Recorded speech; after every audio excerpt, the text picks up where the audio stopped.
Alô, galera do Conta e Manda Podcast. Hoje um convidado muito especial. Mas antes, você sabe, né? Vai lá no nosso canal no YouTube, nosso material no Instagram, no TikTok, no Spotify. Se inscreva, compartilhe todo o nosso conteúdo com seus amigos e muito obrigado pela sua parceria.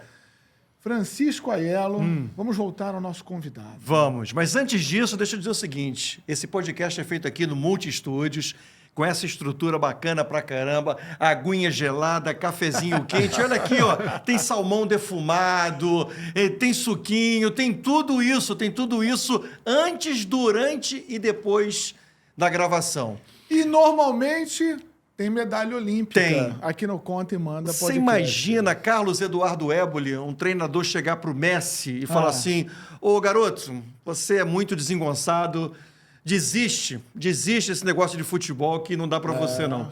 Aí chega um técnico e fala assim, ô Rafinha é o Rafael Nadal. Ô, Rafinha, porque ele era criança, né? Você é fraco, bate fraco na bola. Larga essa raquete aí que você... Ó, negócio de tênis não é pra você. É muito baixo, é muito baixo. Você imagina alguém falar isso para um campeão olímpico? Não, o cara agora descobre, depois de falar o não, descobre que o não virou medalha olímpica com braçadeira de capitão, títulos nacionais e internacionais, melhor jogador do vôlei brasileiro, melhor jogador do vôlei italiano, melhor jogador do mundo. Tem que levar tudo isso para esse técnico. Aí o não fica pequenininho. É verdade, é o nosso convidado de hoje, né, mulher? Que é um gigante do vôlei brasileiro, Carlão. Tudo bem, amigo? Prazer estar com vocês aqui, né? Já conhecido, né? Do esporte. Né? São histórias que acontecem na vida da gente. Mas eu realmente era desengonçado, sinceramente. Ele disse pra você, ó, você é desengonçado, você não dá pra esse negócio não, garoto. A primeira vez que eu fui Isso levado... acontece muito na vida dos atletas, né? Acontece. Eu fui levado por um técnico da minha escola, né? Com Farias Brito, no Ceará. Né? E era onde eu estudava. Eu fui levado para o Círculo Militar, que era um dos clubes, né? Você tinha o Círculo Militar, você tinha o Náutico, tinha a Caixa, tinha um BNB, né? Vários clubes ali em Fortaleza. E realmente, no meu primeiro treino, eu saltava para atacar, caía em cima da rede. Eu era um cara muito esforçado, né? Tinha uma condição física privilegiada, né? Até porque eu fiz vários esportes. Eu fiz salto em altura, era campeão de salto em altura. Eu fazia Salto em altura, Carlão? Salto em altura. Rapaz, essa eu não conhecia. Você jogou basquete também? Joguei basquete, era goleiro, eu sempre amei, assim, era o esporte que eu... Pô, e o movimento do salto em altura é difícil pra É difícil. E fazia também 100 metros, né? Eu era o campeão da escola, eu representava a minha escola regionalmente. Né? E, assim, o vôlei foi o último esporte que entrou na minha vida. Você era um decatleta? Eu fiz... Olha, eu fiz tudo. Fiz capoeira, fiz natação, futebol. Eu ia ser um atleta, não sei do que, e acabou dando certo no voleibol. Não, mas eu acho que, de uma certa maneira, Carlão, eu acho que tudo isso desenvolveu em você uma habilidade corporal, né, cara? Para executar bem as funções do vôlei, né? E você passeou por algumas funções no vôlei. Né? Não, com certeza, assim. E até o fato de ser goleiro também, tinha um cara que jogava vôlei com a gente, que era o Tafa. Né? Ele jogou na Itália, em Parma, na época que a gente jogava lá. Eu, ele, Renan e o técnico falecido Bebeto de Freitas. Né? E a gente estava sempre junto, ele curtia muito, ele adorava voleibol. Eu acho que talvez isso também me facilitou um pouco. E, obviamente, a coordenação em esportes diversos. Né? Então, esse momento aí do não, para você, como é que foi? Assim, hoje você, depois de um tempo, você se diverte com isso. Lógico que deu certo na carreira e como deu certo. Na hora. Na hora é complicado, né? Porque, desanima? Pensou em desistir? Desanima um pouco. Mas, assim, eu já passei alguns problemas na minha carreira, né? Mas eu nunca pensei em desistir, né? O esporte, para mim, sempre foi uma paixão. Né? Muito mais do que ganhar, eu gostava de competir. Eu falo isso, as pessoas acham esquisito, né? Mas... eu gosto de competir. Né? O que me motivava no esporte era a competição. Isso sempre foi uma tônica na minha carreira. Né? Tá ali, sei lá, treinando todo dia, né? Competindo no treinamento. Né? Quem me conhece, quem treinou do meu lado, contra, né? Sabe como eu funcionava dentro da quadra, né? Fora dela, um cara super tranquilo, mas dentro da quadra era uma Se outra transformava. história. Cara, já perguntaram até se eu... Aí, você bate na tua mulher? Eu falei, pô, você tá maluco?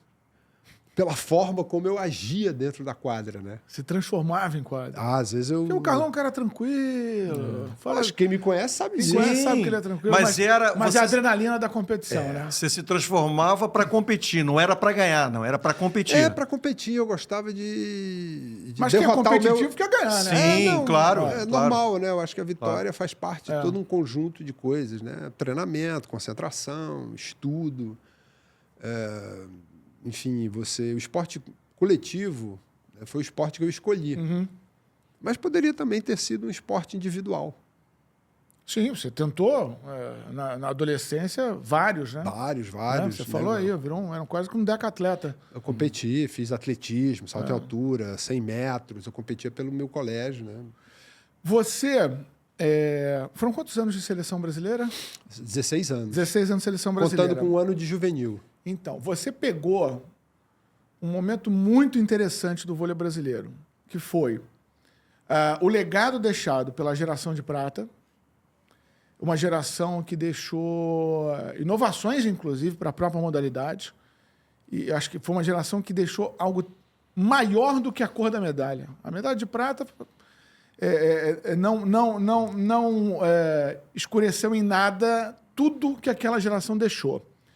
E vocês concretizaram o sonho olímpico, né? Você já meio que comandando uma molecada, meio que de maneira despretensiosa, ainda meio fora do planejamento, veio a medalha olímpica. E é uma medalha olímpica que impulsionou uma outra fase do vôlei brasileiro de total hegemonia, né? Onde o vôlei brasileiro se transformou numa máquina de revelar talentos e de conquistar títulos no masculino e no feminino, né? Principalmente sob os comandos do Bernardinho e do José Roberto Guimarães.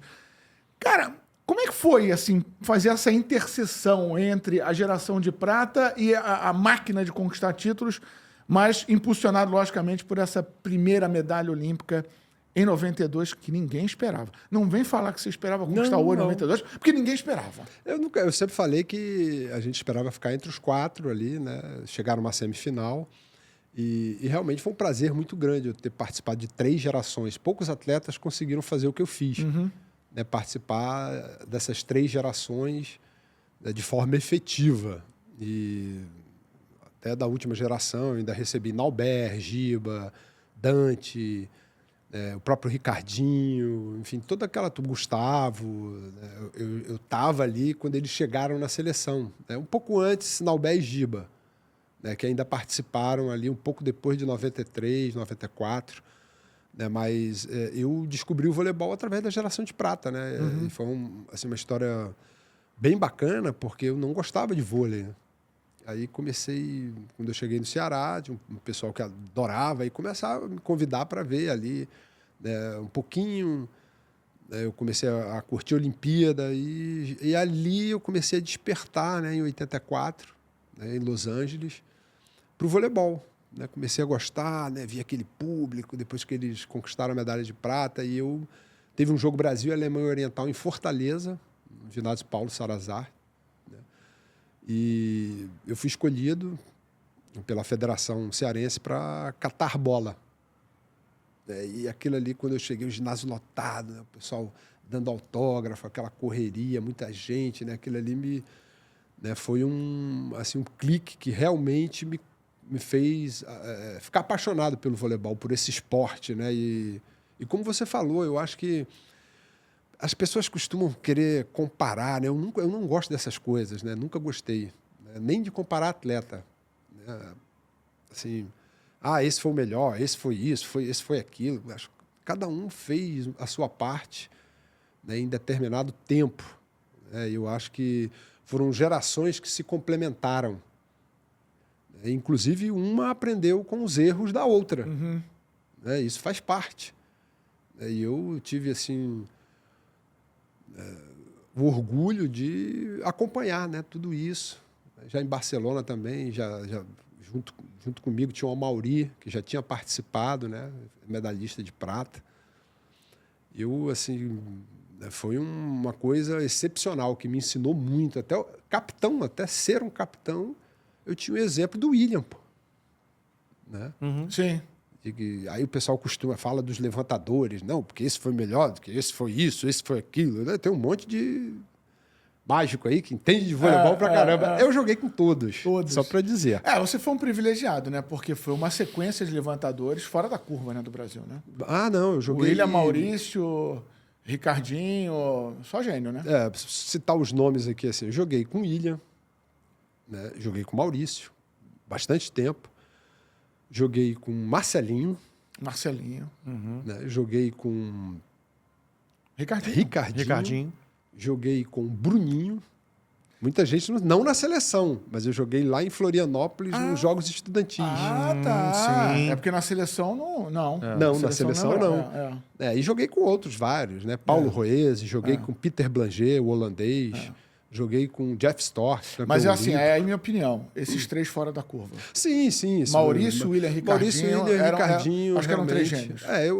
Eu posso até fazer alguma coisa, fazer uma comparação entre os 3. Né? O William fisicamente batia os 2.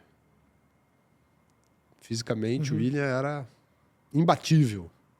Né? Só o Montanaro se aproximava dele. O William era um cara... assim, absurdamente bem preparado fisicamente. Era muito... O William não machucava. Né? Então, por isso que o Bernardinho não conseguia jogar. Bernardinho era bancão legal, tá? Banco eterno. Bernardinho, treinador no gênio, mas a seleção era banco, tá? Não tinha brecha, né? O William não dava brecha. O Maurício nasceu para esse negócio de levantar. Foi escolher a posição errada, Bernardinho. Pois é. O Maurício era um cara que ele colocava a bola onde ele queria. O Maurício nasceu com 2 mãos absurdas, né? Um cara, assim, tipo... E o Ricardinho, também um cara que jogava com uma velocidade impressionante. Né? Ele precisava também muito por causa do Giba, né? Do Giba e do André Nascimento. Poucas pessoas falam do André Nascimento, né? Que era o oposto. O André Nascimento era um oposto que atacava bolas, a gente chamava de canha, né? Atacava umas bolas muito esquisitas. Bola baixa pra caramba. Tanto que depois que ele saiu, aí veio o Vissoto, veio não sei quem... E você já viu o Ricardinho com uma certa dificuldade de engrenar aquela bola. Né? Uma bola mais rápida, uma bola muito veloz. Mas, enfim, a gente teve atletas... Se eu for colocar aí as 3 gerações, a gente consegue formar aí tranquilamente umas... Feliz é você que 3 passeou, seleções. né? Passou por todas que as... desfrutou Eu disso. entendo a tua dificuldade de fazer a comparação, porque você também lida com cenários diferentes do próprio esporte, né? Totalmente diferente. Altura, velocidade do jogo. Então, mudanças que aconteceram nas regras. A primeira mudança aconteceu em Barcelona, poucas pessoas se recordam disso. Né, que foi no 5º set, e até 17, aí não deu certo. O fim da vantagem, né? O fim da vantagem. Que foi bom pra caramba o fim da vantagem. Muda o jogo porque completamente. O jogo era moroso, muda o jogo e muda andava, o jogador. Né? Muda a forma de jogar. E essa mudança começou em 86, Brasil e França, no Mundial de 86. Foi o meu primeiro Mundial, eu era banco da seleção, mas entrava constantemente. A gente fez um jogo contra a França que demorou séculos, né? E a televisão não tem esse tempo. E ali já começaram as discussões para mudar o voleibol. Eu achei, sinceramente, que todas as mudanças foram excepcionais para o vôlei. O vôlei foi um dos esportes que mais conseguiu se adaptar à mídia, as evoluções à televisão. Contribuíram para a dinâmica do jogo. Demais. Concordo, a dinâmica do jogo ficou legal. Né? E a gente tem essa facilidade, né? Eu acho que... E também a percepção de mudar em momentos importantes. Né? A gente tem que seria o VAR do vôlei, né? Que é o desafio. Começou a ficar chato, né? Pedia 2, aí os técnicos, tu vai se adaptando, começaram a usar o desafio como estratégia. Mas o vôlei é um esporte dinâmico e a gente começou a reclamar que estava parando muito. A Federação Internacional foi lá e mudou. Isso é muito bacana. Né? A gente saber, o esporte saber se adaptar ao momento. Né? Muita gente não entendia. Minha mãe mesmo não entendia o voleibol quando era vantagem. Eu não consigo ver isso aí, não sei o que é ponto, não sei o que é. Depois passou a entender. Toda hora a bola cai e o placar não comemorava sem saber que era ponto. Fora a preparação física. Né? Vem cá, queria voltar contigo quando você foi o tiozão da boy band, né? 92, não, vamos falar de 92, Carlão, por favor. Aquilo foi um capítulo espetacular do vôlei brasileiro. Eu já conversei diversas vezes com todos os integrantes ali daquele time, com o técnico Zé Roberto Guimarães. Eu sei que a passagem foi inúmeras vezes remarcada, porque não existia expectativa, não tinha passagem marcada para o final da Olimpíada. A passagem foi remarcada, foi sendo remarcada. Cara, conta como é que foi aquele ambiente. Ih, vencemos. Ih, vai dar. Ih, será que vai dar? Ih, nossa, a gente vai Só falta um jogo. Só falta um jogo. Ganhamos. Como é que foi a evolução daquela campanha? O ambiente entre vocês, essa coisa aos pouquinhos, ir acreditando que era possível o ouro. E o que foi bacana, Éboli, é que assim, a gente, óbvio, não era favorito, né? A gente foi para a Alemanha, ficou 15 dias na Alemanha antes de ir para Barcelona, a gente sentava, conversava muito, a gente já sabia o chaveamento, tudo, e a gente discutindo os adversários, se a gente ganha desse, perde desse, não sei o quê, tal, a gente se classifica, de repente, segundo, terceiro da chave, vamos pegar não sei quem. A discussão, só que a gente chegou na Olimpíada, né? E ali a gente foi se descobrindo, porque a gente também a gente mudou o nosso sistema de jogo antes da Olimpíada, um pouco antes. Né? A gente jogava com 4 atacantes, porque eu era central de carreira, de início, mas o Bebeto me tirou de central porque eu já estava baixo para central. Né? Eu 1,98m, 7, 8. Apesar da minha condição física excepcional, né, o Bebeto, na Itália, ele me usava como ponteiro passador e oposto. E o Gianni, a gente é como jogador, a gente se chamava universal antigamente. Vocês eram os mais completos. Que a gente jogava em várias posições, com exceção de levantador. Não, né, isso nunca joguei. Mas eu jogava na Itália, eu atacava a bola de meio. Quem me vê jogando... Eu acho que até hoje vocês dois são jogadores assim que mais títulos conquistaram em posições diferentes. Diferente. Eu e o Gianni, que é um cara que eu converso com ele direto. Sou um monstro. Um atleta... Mas não dá pro negócio, não. É desengonçado. É desengonçado. Segue, É desengonçado. E ali, assim, tipo assim, um pouquinho antes da Olimpíada, né? Um papo que eu tive com o Zé também, lá em Torino, e a gente não tinha no nosso bloqueio a coisa mais forte, né? E quando a gente alterou esse formato de jogar, Marcelo bloqueando no meio, porque tinha uma rede que era Giovani, Marcelo e eu. E a gente comandava ali o bloqueio, né? Uma hora aí ficava eu e o Giovani, jogava o Marcelo para um lado, jogava para o outro, uma hora estava no meio, outra hora estava na ponta, outra hora estava na saída. E a gente cresceu muito no bloqueio. Né? Essa foi uma das armas fundamentais para que a gente conquistasse aquela Olimpíada, porque o brasileiro não dá muito valor, né, a esse tipo de fundamento. Defesa, primeiro, quando você melhora o bloqueio, automaticamente a defesa passa a funcionar mais. E foi isso que aconteceu com a gente. Né? E essa mudança também surpreendeu muita gente. E ela só foi possível em função de um levantador que a gente tinha, que era o Maurício. Né? De repente, o Marcelo puxava uma chutada, eu puxava um tempo atrás, o Tandy vinha pelo fundo de saída. Aí eu puxava um tempo atrás, o Marcelo puxava um tempo na frente, eu um tempo atrás, na mesma hora, 2 bolas de tempo, coisa que ninguém fazia. Né? E vinha o Tandy pelo meio, o Giovani numa bola rápida na ponta, enfim. O único jogador que permanecia na mesma posição era o Paulão, que era um central clássico, né? Paulão. Bloqueava muito, quer dizer, e a gente se completou ali, deu tudo certo, comportamento, a forma como as coisas aconteceram em Barcelona, assim. Foi aquela coisa da euforia. Foi um time movido pela euforia, mas Também. a euforia que dá para que você não perde a concentração no campeonato, né? Vocês foram tomados por uma euforia.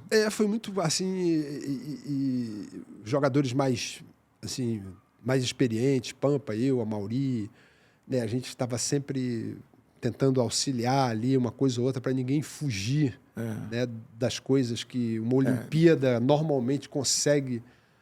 Né, o pós, depois a gente vai conversar sobre isso. Tirar você daquela concentração. E a gente fez tudo de forma correta, deu tudo certo.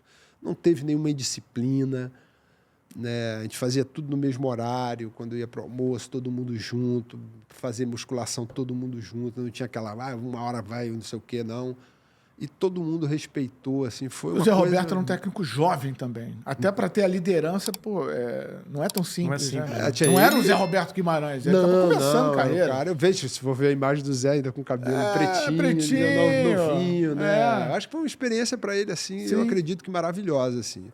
Uma coisa que, apesar dele, né, estar no feminino há muito tempo, ter ganho muito mais no feminino, né, não só em termos olímpicos, né, mas eu acho que ali deve ter sido uma experiência que alavancou a carreira dele e mudou ele também como técnico. Né? Ele passou a...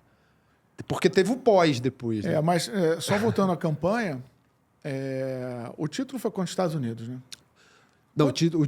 Não, o título sim, o jogo mais difícil. Sim. Porque tinha toda uma história O Zé já também. me disse isso. Tinha toda a história. Quando foi para a final contra a Holanda, ele falou, não perde. Porque tinha... Não perde. Tinha toda uma história também já da final.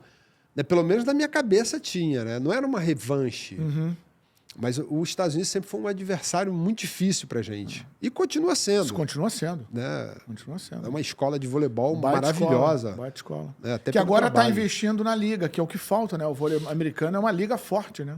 O universitário deles, de high school, é muito forte. Né? Eles Mas os formam, jogadores vão para fora. porque não lá não podia, em função da lei e tal, não pode se profissionalizar antes da formação, não sei o quê. A universidade lá é muito cara. Enfim, eles estão apoiando bastante... Agora estão indo para a praia, né? Que é o lance da bolsa de estudo, né? Então eles só estão dando para o feminino. E os Estados Unidos têm tudo. Né? Dificilmente eles vão sair ali do pódio. Difícil, vai dar um tropeço ou outro, pode acontecer, mas né, eles vão estar sempre no pódio. É uma potência olímpica, né? E aí o pós-vitória nos Estados Unidos foi difícil de controlar em algum momento? Falar, calma. Porque ali houve um sentimento de que o ouro estava muito próximo, que vocês dificilmente perderiam para a Holanda, até pelas características. Já tinha ganho o primeiro jogo da Holanda, né? É isso. Então... Já tinha ganho o primeiro jogo e também, assim, o primeiro jogo o Blanger ainda jogou. Né? Aí no segundo jogo, na final, ele machucou. Aí entrou o Selinger, né? Que é aquele baixinho demais, né? Aí pra gente era uma maravilha, porque o bloqueio eram dois só bloqueando. Né? O Selinger não bloqueava ninguém, realmente baixo. Né? E a gente estava no auge, a gente estava com uma preparação física, né? Fazer aqui um elogio ao Júlio Noronha, que era o preparador físico, né? Ele nos preparou muito bem para essa Olimpíada. A gente estava na ponta dos cascos. Né? Tanto que eu até cheguei a comentar com ele que eu joguei todo o campeonato italiano com aquela preparação da Olimpíada. Óbvio que a gente fazia alguma coisa, mas na Itália tinha muito mais jogos, né? Você jogar 3 competições ao mesmo tempo. Você jogava o Campeonato Italiano, Copa Itália, Copa dos Campeões. Na realidade, tinham 4. E a Copa Confederale. Então, era muito jogo. Não dava para você treinar muito. Jogava e descansava. Jogava, viajava de deslocamento, apesar da Itália ser pequena. Então, a preparação física também fez uma diferença assim, enorme. E nada saiu dos quadros ali nos bastidores. Ali, Vila Olímpica, Carlão. Puxa pela memória. Olha, sinceramente... Porque eram quase todos muito jovens, né? Não lembro, assim, de nada. A galera se controlou legal. Se controlou. Não precisou puxar a orelha de ninguém. Porque dentro principalmente Barcelona, foi muito legal, né? Você tinha tudo, né? E dentro de uma Vila Olímpica você tem discoteca, você tem sala de jogos. Né? Eu acho que uma coisa que nos ajudou também, né, foi o fato ainda de não ter essas redes sociais, não tenho nada contra. É verdade. Era outro momento. momento. Outro momento. Eu acho que a turma hoje sofre uma pressão muito grande em função das redes sociais. As pessoas dão muito valor àquilo ali, não conseguem abandonar aquilo ali em certos momentos. Né? Eu acho que isso aí é um complicador. E a gente conseguiu ali, o Zé Roberto conseguiu controlar bem. Eu lembro que na semifinal, treino para semifinal e final, a gente conversou, tal, bateu um papo. Normalmente nesse papo estava sempre o Amaury envolvido, o Zé, eu, Pampa, para a gente não deixar a imprensa entrar nos treinos. Né? Só queria entrevistar depois que acabasse o treino, aí tudo bem. Né? Semifinal e final. Mas por quê? Para não ver o treino? Não, para não Pra não quebrar o não ambiente. quebrar a concentração, né? Porque tinha muito jogador jovem. A gente tinha receio dessa pressão e a gente vinha sempre lembrando aquela história de, pô, vamos manter o foco, vamos ficar até também por aquilo que aconteceu em Los Angeles, né? Que já se falou, né? Antes da final teve uma certa briga, uma certa discussão, então a gente não queria que acontecesse isso em Barcelona, né? Porque quando você está chegando perto de uma final, principalmente no Brasil, né, pô? Não se ganha uma medalha de ouro aqui no Brasil assim com facilidade. Existe uma certa pressão. É normal. A mídia quer acesso, quer saber, quer construir história. Tudo isso a gente entende.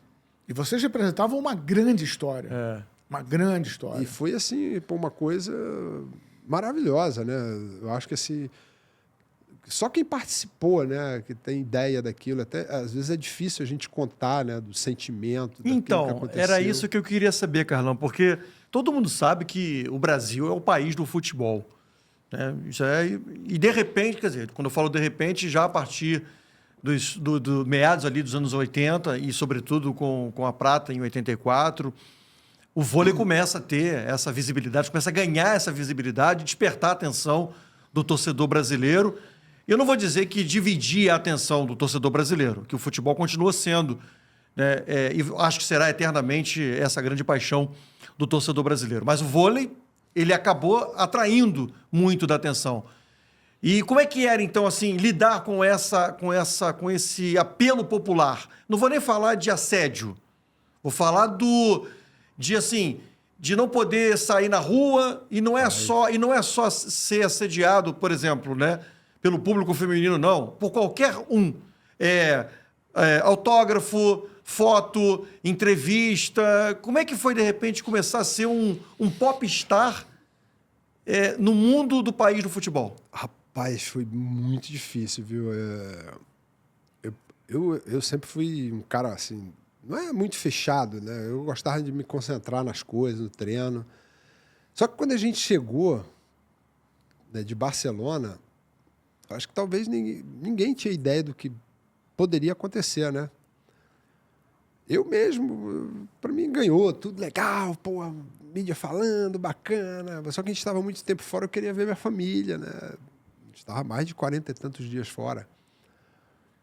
E eu lembro que, pô, o Rio de Janeiro não tem muito isso, porque aqui, pô, gira todo mundo, né? Rio, São Paulo. Você vê pessoas famosas normalmente no meio da rua, em tudo que é lugar. Aí eu, pô, saí, eu lembro, eu morava ali em Laranjeiras, aí eu falei, pô, peguei meus filhos pequenininhos, a gente quer ir pro McDonald's, não sei o quê. Aí eu fui lá, né? Eu não gosto dessas coisas, né? Aí fui lá, levei eles, né? E lembro, eu tava na fila, normal. Depois começou aquele zum, né? Eu escutando aqui, não sei o quê, pô, começou aquela loucura, começou a entrar gente, eu comecei a olhar assim, não sei o quê, meus filhos pequenininhos, né? Começaram a ficar assustados. E as pessoas começaram com esse negócio de autógrafo. Eu tive que ir pro outro lado do balcão, né? Porque começou a vender lanche. Eu não conseguia mais, assim, a gente não conseguia mais ter um tempo, né? Assim, particular nosso. E aí caiu a ficha? Aí começou, né? Caiu a ficha já quando eu cheguei no aeroporto, né? Quebraram lá o vidro, não sei o quê. Chegou eu, tanto de uma coisa de maluco. Quebraram a antena do meu carro. Assim, eu falei, não. Quer roupa, quer rasgar a camisa. Tudo. Eu comecei a ficar assim... Né? Você, eu gostava. Mas a molecada, não, a molecada se amarrou. Eu fiquei meio assim, né? Eu falei, mas é porque era meu jeito de ser. Né? Não tenho nada contra, sempre tratei todo mundo super bem. Eu tinha maior paciência, dar autógrafo, ficar atendendo, parará. Mas eu não curtia muito essa invasão dos treinamentos. Né? O momento que você tem como atleta ali. Porque a gente começou a se abrir o ginásio para arrecadar alimento. Aí eu dava 5.000 pessoas no treino. Você imagina a barulheira, né? Por onde aquele time andava, era assim uma coisa... A gente brincou de boy band, mas era isso. Parecia uma turnê de uma boy band, né? Era isso. E você num perfil de personalidade diferente, mas ali tendo que... Olhando tudo, observando tudo. Cara, alguma loucura você presenciou? Qual foi a maior loucura que você presenciou de uma fã? Várias. Em cima dos mais os alvos principais, né? Giovanni, Tandy, Negrão. Pai, já teve uma. A gente estava jogando Ibirapuera. Né? Aí, não sei, a gente saiu um dos jogos. Aí a gente entrou no vestiário. Você saía, tinha um vestiário assim, já à esquerda, rápido, a gente saía. Aí a gente estava dentro do vestiário, né? Ali é o nosso no momento, tomar banho, não sei o quê. Aí, pô, eu olhei, cara, tinha umas frestas assim, não sei o quê, cheio de mulher olhando. Elas começaram a invadir também o vestiário, todo mundo pelado. Né? Esse tipo de coisa me incomodava um pouco. Eu não, assim, porque é meio esquisito, né? Eu já vi gente... as pessoas corriam atrás do ônibus, o pessoal tomava tombo, se machucava. Mulheres dormindo no saguão do hotel. Né? A gente, por exemplo, ficava no hotel, terceiro andar, um exemplo. Aí tinha que isolar o segundo e o quarto. As pessoas não têm ideia como a coisa funcionava. Era assim, uma doideira total. E sempre tem um Cristo, né? Assim, tipo, a geração de prata, o Cristo era o Renan. O Cristo que eu digo, as mulheres... né? O Cristo era o Renan, aí depois veio o Giovanni e depois o Giba. Depois o Giba, né? É verdade. Então, assim, eu acompanhei... É legal isso, né? O reconhecimento, né? Pro ego, né? Mas certos momentos... Né? Mas não era a sua vibe, né? Não, eu curtia, mas... imagina, pô, você tá tomando um café, dá um autógrafo feito com a boca cheia de comida. Tá entendendo como a coisa Uma invasão funcionava? de privacidade muito grande. Muito grande. Autografa aqui minha calcinha. Era coisas assim, absurdas, assim. Eu sou um cara muito simples, sempre fui. Né? Eu sou o cara de chegar, eu cheguei aqui e tal, já boto meu chinelo, minha bermuda e tal, quero caminhar na rua normal. Isso passou a não ser mais possível, né? Em função desse assédio. E qualquer lugar que você ia, eu lembro que depois a gente foi para Vitória, porque antes da gente ir para Barcelona, o governador convidou a gente para fazer o treinamento em Vitória. A gente foi, fez o treinamento lá, a gente ficou na Ilha do Boi, que chama, era um hotel que tinha lá. E quando a gente voltou lá, depois de Barcelona, cara, cercaram. O negócio era cercado de... As mulheres cercaram o hotel. Era gente, nossa senhora, tu não conseguia ir no restaurante. Isso impactou na tua vida pessoal? Por exemplo, na tua relação com a tua mulher, com teus filhos? Você deixou de, por exemplo, a ir ao cinema, a vir a um shopping, a ir ao McDonald's com os teus filhos, ou fazer um passeio por causa desse assédio? Ou seja, você assim, caramba, não é só para mim, quer dizer, não é só em mim isso, acaba atingindo também as crianças e a minha mulher? Atinge um pouco. Minha mulher ficava incomodada, né? Eu lembro que logo que a gente chegou, aí inventaram da gente fazer um jogo, apresentação ali em Copacabana, na rede da Tia Leá, né? A famosa Tia Leá. Aí eu fui lá com o Tandy, foi eu, o Tandy, o Rui, da geração de prata, acho que o Marcão Vinícius estava lá, o Marco Vinícius. Aí a gente foi fazer uma brincadeira lá, tal. A imprensa queria que a gente fizesse uma brincadeira, que não teve brincadeira nenhuma, né? Virou um acontecimento. Uma maluquice total. Invasão, ninguém conseguiu fazer nada. Porque tu estava dando autógrafo e a mulher metia a mão nas tuas nádegas, na tua bunda, não sei o quê. Isso começou a incomodar a minha mulher, né? Eu não ligava muito, Mas teve crise né? por causa disso no casamento? Teve. Não, assim, porque eu também não dava muito espaço, assim... Eu sempre fui um cara... Você não dava, mas a tua mulher via, né? Minha mulher via, porque um cara muito sério, ela ficava meio chateada com isso. E ligavam para minha casa. Não, causa desconforto. Não tenha dúvida. Pro outro Ligavam lado, para causa falar o quê? Para falar comigo só. O Carlão, eles fingiam de jornalista. Entendeu? Aí quando eu começava 1 minuto de papo, eu já sabia que não era. E qual era o papo? Começava a perguntar um monte de coisa, aí daqui a pouco começava a falar começava a saber da minha vida, não sei o quê, onde eu ia, o que eu frequentava. Tinha cantada nessa hora ou não? Tinha, já teve vários. Botava telefone dentro a gente sempre tem uma mochila, bolsa, né, de treino. Eu colocava telefone dentro da tua bolsa, não sei o quê. E eu sempre fui um cara desligado pra caramba. Aí chegava em casa, minha mulher pegava as coisas. Caiu os telefones todos no chão. Cartinha tinha uns montes, assim. Caramba. Cartinha de declaração, não sei o quê. Mas muitas vezes você... Porque o que aconteceu? Esse público, ele deu uma rejuvenescida em função da idade do pessoal, do Marcelo, do Tandy, do Giovanni, né? A galera, tudo garoto, né? Então...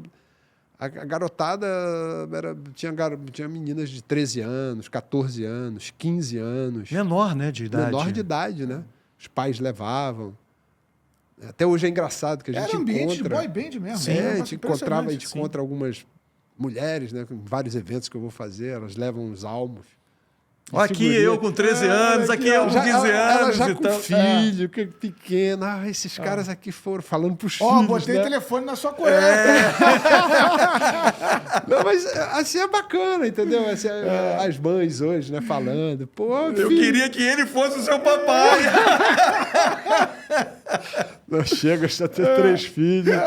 Sou casado há 35 anos. Você já acha deu. que esse ambiente todo, né, de histeria, fez a geração perder o foco para a sequência? Sim, sim. Porque a gente só foi beliscar pódio e medalha de ouro em 2004, né? Aí tivemos Olimpíadas 96 e 2000, que as coisas não aconteceram muito bem. A molecada se perdeu? Foi difícil? Foi bem difícil, foi bem difícil segurar. Foi difícil, porque... Aí começou a influenciar no rendimento em quadra? Começou, o assédio estava muito grande, assim, não tenho nada contra a entrevista, mas tem um seu momento. Uhum. E outra coisa, a gente não tinha um assessor de imprensa, uma pessoa que assessorasse a gente e dissesse, não funciona assim. Se vocês abrirem demais a porta, o pessoal vai invadir. Então não tinha mais descanso, não tinha horário para descanso. Não tinha filtro.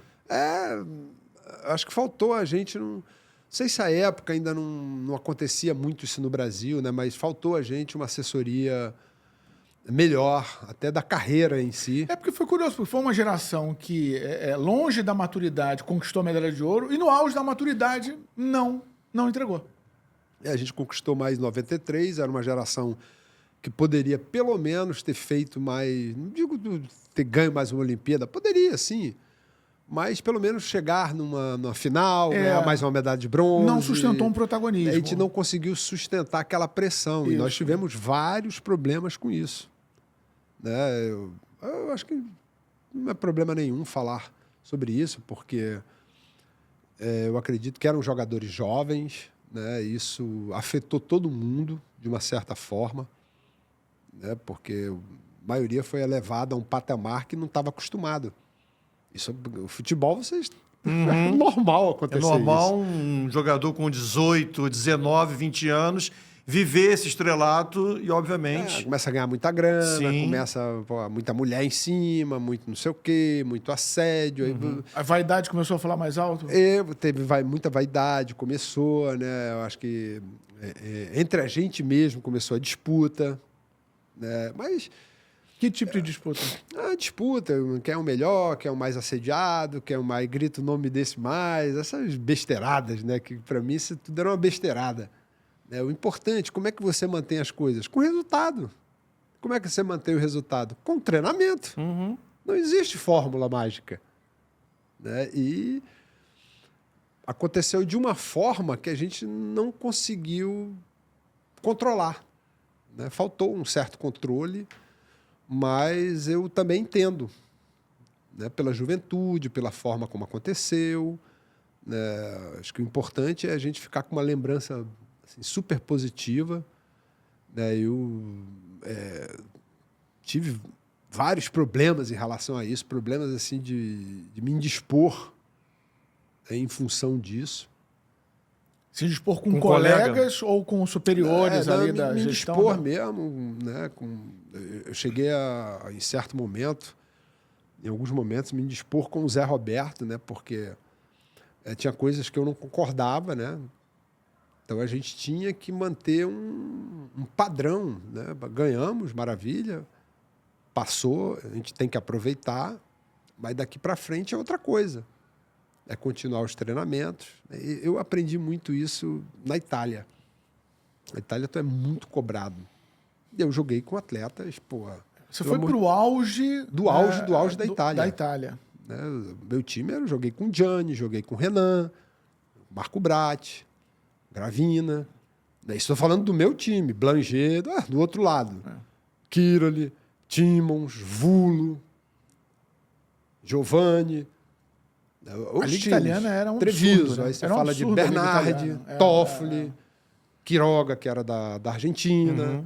A seleção italiana empilhava títulos, só não conquistava. Os russos, Fomin. O Olímpico. Né? Então, assim, eram 16 equipes, eram 16 na Liga A e 16 na B. Então, eu me acostumei com esse profissionalismo. Lá na Itália era palminha, aí tu ia descer pro vestiário, metia o terno, que tem que sair todo bonitinho, obrigatório, senão tomou a multa. Saía todo bonitinho, pá, dali tinha que jantar. Autógrafo, ninguém encostava em você, não tem esse negócio de encostar em você. No máximo autógrafo, você dá autógrafo, tudo. Eu morava numa cidade que era Parma, uma cidade muito bacana, se come muito bem. E não tinha, assim, todo mundo cumprimentava, pô, não sei o quê. Lá não Foi tem um grande Carlão. momento da tua carreira, foi no vôlei italiano. Ah, foi. Foi uma experiência maravilhosa, assim. Talvez para minha família, para meus filhos, não tanto, porque é uma cidade muito fria, né? Pegar até 10 abaixo de 0 lá. Mas foi um momento, assim, muito especial da minha carreira, que eu me superei lá. Eu só não entendi o seguinte, você falou que era diferente na Itália, e aí você falou do... acabava o jogo, tinha que colocar um terno, jantar, ninguém encostava. Essa diferença de comportamento era do clube, da gestão, do comando de vocês ou da torcida? Não, da torcida também. Da torcida também, mas também tinha essa mudança, essa diferença de comportamento de gestão. Ou seja, era mais profissional. É uma gestão bem profissional. Assim, O que você não via na seleção brasileira? Assim, aqui no Brasil é diferente.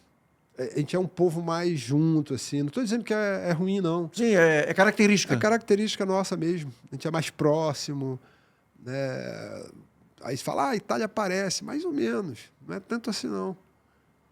Eu sei que o público bate palma e tal, mas não tem essa loucura de invadir quadra, ficar agarrando todo mundo. Não existe isso lá. Entendeu? Isso traumatizou o Carlão. Não, traumatizou o Carlão. E assim, profissional nem te digo, né? Está tudo em contrato, né? Se tomasse um cartão amarelo, multa. Se não usasse o terno na saída do jogo, multa. Não tem nem conversa. Né? Se eu, vamos dizer, uma vez, eu sei porque aconteceu comigo, joguei com tênis errado, do patrocínio. Aí era o Aristo Isola, né? Que é o manager. Chegou no final do jogo, por que você está com esse tênis aí? Aí eu olhei, rapaz, eu sou super desligado, como eu falei. Eu tinha que jogar com Mizuno, joguei com ASICS. Aí eu falei, foi mal, esqueci ele. Já sabe, né? Esqueceu, mas... Mas não era multinha de $100, não. Era de $1.000, $1.500 para cima. Entendeu? Cartão amarelo, $1.000. Cartão vermelho, $2.000. Não pode, eu não podia me... Quem não é o capitão não pode falar com o árbitro. Não pode. Então, assim, era tudo já prêmio estabelecido, tudo bonitinho. Assim, Lá sinceramente, eu aprendi a ser um profissional. Eu era cobrado pela imprensa. Lá tem um Gazeta dello Sport, que acabava o jogo, tinha nota, os 6 melhores. Chegar no final, aqueles pontos ali contavam para você ser o melhor atacante, melhor isso, melhor aquilo. Aí eles tinham uma revista chamada Pallavolo, que falava só de vôlei. Todo mundo aguardava essa revista depois do campeonato, porque ali eles escolhiam as 50 personalidades do campeonato italiano. Do primeiro, né? Então eu sempre fiquei ali entre os 10. Né? Isso tudo, dirigente, atleta, jornalistas, tudo. Né? Aí tinha ali uma votação do público, das personalidades do campeonato. Então, assim, era uma coisa assim, extremamente profissional. Virou um modelo, né? A Liga Italiana virou uma referência de modelo, inclusive para a Superliga, né? Para a Superliga, né? Eu acho que a gente desenvolveu muito o nosso voleibol aqui. A gente tem uma certa dificuldade em relação, eu acredito, muitas vezes em estrutura. né, de ginásio, eu sei, porque como comentarista eu já frequentei todos os ginásios. Padronização. A gente não tem assim um padrão, mas dentro das nossas dificuldades, eu acredito que o vôlei brasileiro, ele cresceu muito. Né? Voltando à trajetória da seleção brasileira, você acha que o sucesso retumbante que o vôlei brasileiro conseguiu a partir do pós-Olimpíada de Sydney, né? Já foi um aprendizado com os erros que aconteceram justamente nesse intervalo aí que você falou, que a geração se perdeu um pouco, não sei. Houve pelo menos esse lado positivo, houve um entendimento dos erros cometidos e o acerto começou justamente no pós-Olimpíada de 2000? Com certeza, né? Porque ali você tinha também o técnico como o próprio Bernardinho, né? O Zé passaram por isso, né? O Bernardinho passou na geração de prata, depois veio, assistiu o que aconteceu. Alguns jogadores, tipo Giovanni, Maurício e tal, ainda participaram mais efetivamente, né, dessa outra geração. O Bernardinho como técnico na década de 90 na seleção feminina beliscou medalha. Mas não conseguiu ouro. Isso. Mas ali ele já começou a plantar um trabalho na seleção feminina, né? E o próprio Zé, né? Eu considero, eu falei isso em várias transmissões, né? A gente sabe que os dois têm um certo arranca-rabo, mas nós temos que ser adultos. Né? Eu espero que os dois, até mesmo como coordenadores da seleção, que a gente crie um padrão de vôlei. Eu acho que depois do que aconteceu, né, que você frisou bastante, né, vôlei foi uma continuidade e você tem que aprender com os erros. Né, o ser humano tem que fazer, né, tem essa autoanálise o tempo inteiro. E a gente foi aprendendo. O voleibol é um esporte que evoluiu muito. Né? Eu acho que o Zé e o Bernardo, para mim, são duas personalidades, não só do vôlei. São dois técnicos que têm um conhecimento que vai ser difícil a gente formar alguém como eles. Mas eu acho que eles mesmos, né, têm que ser responsáveis, os dois, até por uma escola de técnico. Pô, Carlão, mas são 20 anos, mais de 20 anos dos dois nas seleções. Não é muito tempo, não, cara. Você não sufoca. Bastante. Eu sou um admirador dos dois. Eu sou fãzão. São personalidades diferentes. Você falou bem. Não sei se... Você já falou, é besteira arrancar rabo entre eles? Eu acho que é bobagem. Eu já falei isso. Eu não preciso ser teu amigo para fazer um trabalho profissional com você. Amigo que eu digo assim, ficar tomando cerveja, não sei o quê. Não sei se hoje em dia há mais o arranca-rabo, né? Acho que é só um... Entendeu? Acho que você pode relevar... Não tem afinidade, né? Isso é normal, mas... Por que os dois não podem, por exemplo, coordenar, né? Que eles já são coordenadores. Encabeçar um projeto. Liderar, né? Vai ser assim, nós queremos que a coisa seja assim. São os únicos dois que têm moral para isso. Mas não é muito tempo. Não, os dois estão há muito tempo. Como técnico, sim. O Bernardinho teve o hiato ainda, que foi preenchido pelo Renan. Isso. Né? Volta agora. Teve a passagem dele pela seleção da França, que não foi legal. Não é muito tempo, cara. Bastante. Isso não é ruim. Não sei como eles aguentam. Mas isso não é ruim para a estrutura? Eu acho que deveria ter outros técnicos que pudessem substituí-los, né? E eles mesmos, como os dois, como coordenador, que o são agora, um da masculina, o outro da feminina, tem que procurar, né, isso, porque você não pode enterrar toda essa bagagem, guardar. O nosso voleibol está precisando muito disso, né, porque os dois coordenem principalmente a base do vôlei brasileiro, né, para que a gente possa evoluir, porque não adianta você ficar culpando a seleção adulta. Então você apoia que eles continuem apenas como coordenadores? Totalmente. Assim, e aí abririam mão da função de técnicos. Acho que eles vão agora cumprir o ciclo até Los Angeles. Sim, já falaram, tudo bem. Tudo foi renovado. Mas daí para frente você acha que aí tem que dar espaço para outros treinadores? Tem Eu falo isso porque assim, não porque seja o Zé Roberto é ruim para o vôlei, o Bernardinho... Pelo contrário. Não é isso que muito pelo contrário. Não. Mas eu digo ruim para você... no momento que você começa a sufocar a expectativa dos treinadores que estão sendo formados e que almejam chegar ao posto de técnico da seleção brasileira. Eu acho que você baixa a expectativa de todo mundo, né? Você fica uma cadeira cativa. Eu não gosto de cadeira cativa, apesar de considerar os dois gênios do vôlei. E uma coisa que acontecia muito, porque óbvio que eles estão com a seleção adulta, né? Tem que ter essa preocupação com quem está aparecendo. Mas tem que ter a preocupação com com os formadores. Como é que a gente está formando essa garotada? Entendeu? A gente está formando mal? Olha, uma vez eu fui ver um treino, né, aqui no Rio mesmo. Fui ver um treino aqui de garotada da base. Eles dão no treino igualzinho o Bernardo e o Zé. Aí eu fui questionar o técnico, né? Eu falei, mas, cara, por que tu não deixa os atletas rodarem em todas as posições? São atletas jovens. Você não pode pegar um menino de 11 a 14, 15 anos, querer que ele treine como adulto. Né? Você tem que fazer ele rodar. Ah, o voleibol mudou. Eu falei, realmente mudou, né? Tá passando de cotovelo? Tá defendendo de joelho? Até pode, mas não é o normal. Aí o cara olhou para mim, não sei o quê. Assim, você não pode, na base, dar um mesmo treino que o Bernardo e o Zé dão na adulta. Pelo amor de Deus, né? Você tem que formar o atleta. Foi igualzinho no futebol. É. Tá igualzinho no futebol. Não pode, isso não pode. Tá igualzinho no Desculpa. futebol. Essa é uma grande reclamação que tem no o cara futebol. é central. Como é que tu pode pegar um menino de 11, 12 anos e dizer que ele é central? Você não pode deixar o menino tocar na bola, fazer uma manchete, de repente tentar um levantamento,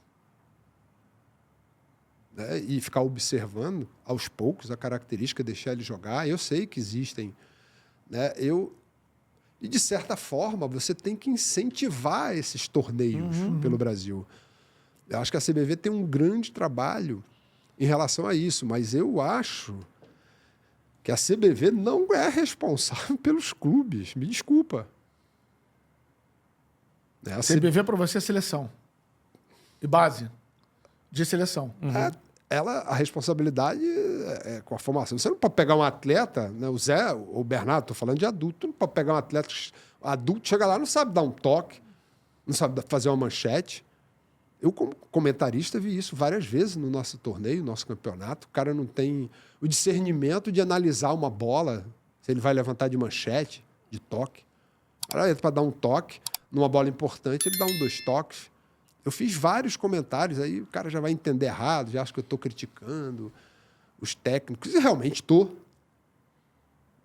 Está fazendo a coisa errada. Esse é um recorte que você analisa nos últimos anos, porque assim, durante 20 anos conquistamos tudo.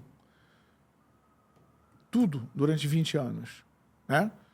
As medalhas olímpicas, mais diversas, vôlei masculino e vôlei feminino. Os títulos, só o título mundial no feminino. Degringolou nesses últimos anos? Ou sempre tivemos esse tipo de falha? Por que a gente chegou tanto nesse período de 20 anos e agora você não é a primeira pessoa que eu ouço isso? Dessa formação ruim. A gente perdeu a linha de raciocínio na formação? A gente perdeu muitos técnicos para o exterior. Tá. Da base. Muita gente boa está trabalhando lá fora e não pensem que eles não levaram a nossa expertise lá para fora, porque eles levaram.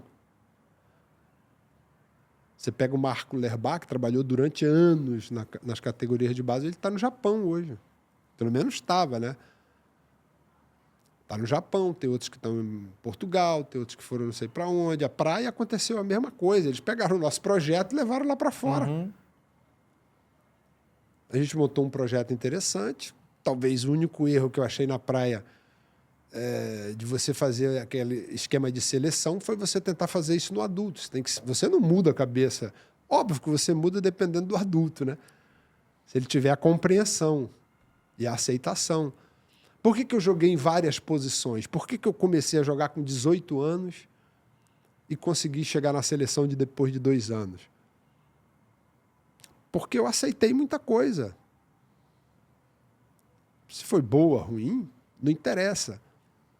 Eu aceitei o aprendizado, eu queria aprender, né? Eu queria me dedicar.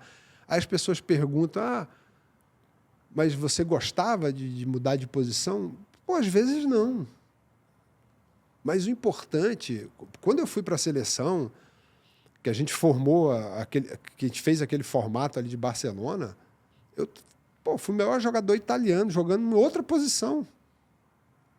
Se eu não tivesse cabeça e se eu não gostasse, né, da minha seleção, de defender o meu país, eu tinha recusado. Uhum. Eu tinha saído da seleção. Então, pouca gente se recorda disso. Eu pedi para sair porque eu não queria mais jogar numa posição que eu estava prejudicando a seleção brasileira. O Zé Roberto foi lá na Itália falar comigo. E é que vocês entrevistam? Pode perguntar se isso não foi verdade. Para que eu retornasse à seleção. É que as pessoas não gostam. A molecada hoje, falam... então, na tua opinião, não aceita isso? Ficou condicionada a sou o ponteiro, sou o posto, sou Eu acho que tem muito condicionamento. central e acabou. Eu acho que tem muito condicionamento. Torce o nariz se hoje pedir não dá. versatilidade. Você não pode... A tal da especialização. Não sou tenho nada contra você se especializar. Mas por que você não pode deixar um garoto novo experimentar várias posições? Qual é o problema? Não é todo mundo que pode fazer isso. Concordo. Mas se conclui depois.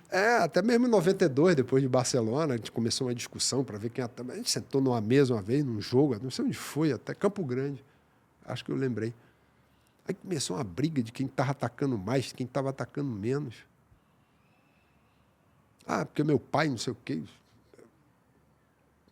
Quem brigou com quem? Aí eu falei, não estou entendendo vocês, galera. Eu estou na Itália, está aqui, ó. Eu não estou falando besteira. Se quiser, eu mostro os jornais. Né? Porque lá você tinha câmbio pala, pio, ponto. Mais ponto, né? Quantas bolas eu atacava num jogo? Uma média de, às vezes, 40, na regra antiga, né? Ponto mais virada de bola. 40, às vezes, atacar 50 bolas. Eu falei para eles, vocês estão de brincadeira, né? Eu estou me sujeitando aqui a atacar meia dúzia de bola, fazer outras coisas, e vocês estão discutindo quem ataca mais? Pelo amor de Deus. E aí, eles entendiam? Porque também, aí é o que eu te falei, começa a interferência da família, a falta de controle emocional, né? A galera muito jovem, né? Olha, sinceramente, isso é normal. Até discussão de prêmio teve. Porque eu não admitia. Se você tem 12 atletas em uma equipe, todos merecem a mesma coisa. Isso foi uma discussão, mas tudo era resolvido assim, a gente sentava, levanta a mão aí quem concorda, quem não concorda, e é assim que vai ser. Porque existiam algumas cabeças que achavam que os 6 do banco não poderiam ganhar a mesma coisa que os 6 que estavam jogando. Isso é inadmissível. Isso são coisas que, assim, pouca gente fala. Eu falo tranquilamente, sem nenhum tipo de... Tanto que você está vendo que eu não estou falando em nomes. Mas era o tipo de discussão absurda que existia. Porque o cara achava que... Sei lá, tem uma premiação, ganhamos a Liga Mundial, $1 milhão. Aquela 93 ali. Na hora de dividir o prêmio, os outros têm que ganhar menos. Por quê? O cara não está ajudando a gente a treinar? Quem que ajuda a gente a treinar? Quem que carrega a bola? Aí quebra, né? Tá entendendo esse tipo de coisa? Teve um certo patrocinador de uma carteira uma bandeira de cartão, né, que não vou citar aqui o nome, quis fazer uma propaganda. A gente ia ficar uma semana, não sei se era Natal ou Salvador, filmando isso. Que era para fazer um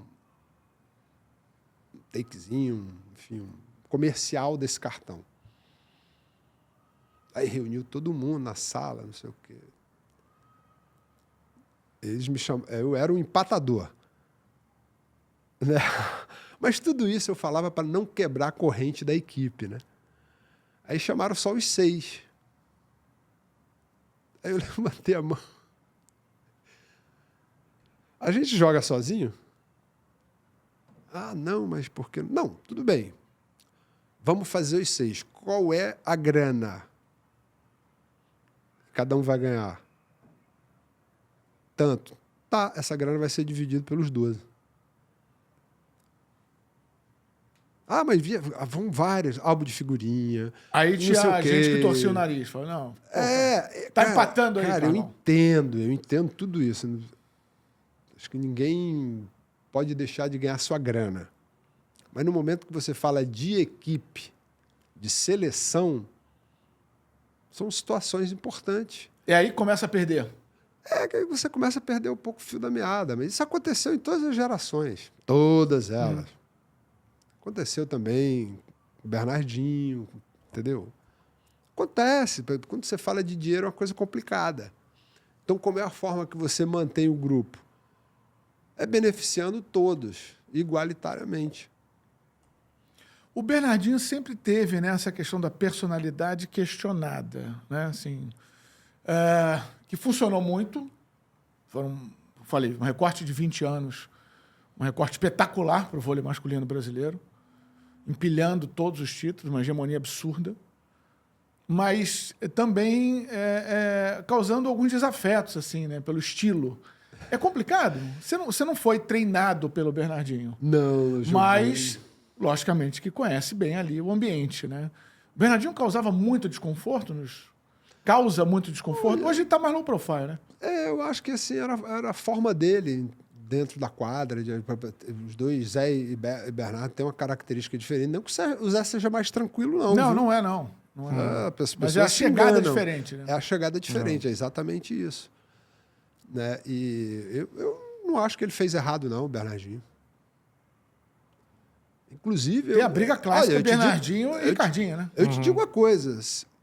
Se eu estou agora na seleção como capitão com esse negócio de rede social aí, eu ia ter um problema grande, velho. Por quê? Por causa de telefone, celular. Você não ia deixar? Cara, sinceramente, eu não ia admitir isso, não. Negócio de ficar filmando as coisas, coisas internas. Você faz o que tu quiser depois daqui, saiu daqui, faz o que tu quiser. Agora, aqui dentro... Eu falei várias vezes em transmissão, se eu fosse o técnico, chegar na Olimpíada, antes do treino, bota tudo num saquinho aqui, ó. Depois, acabou, vocês pegam o celular de vocês. Isso tira o foco. Eu acho que tira. Isso virou fonte de renda, né? Para os atletas também. Por isso que eu te falo, que é complicado como você fala em grana. Né? Mas eu acho que tem tempo para tudo. Tudo tem o seu tempo.